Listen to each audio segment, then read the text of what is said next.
Прикол. Поймал чей-то шнур, а на нем рыба. Снимаете? Потом пацанам покажу.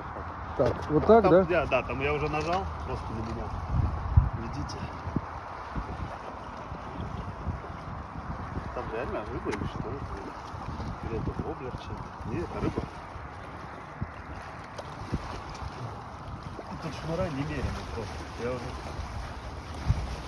О, здорово. Там еще и такой под килограмм сюда. Да? Еще и забагрился. Это воблер или что он там?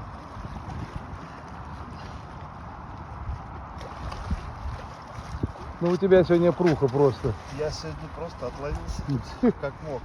Еще и Ёп. воблер поймал. Еще живой. Ну это воблер кто-то оборвал. Да?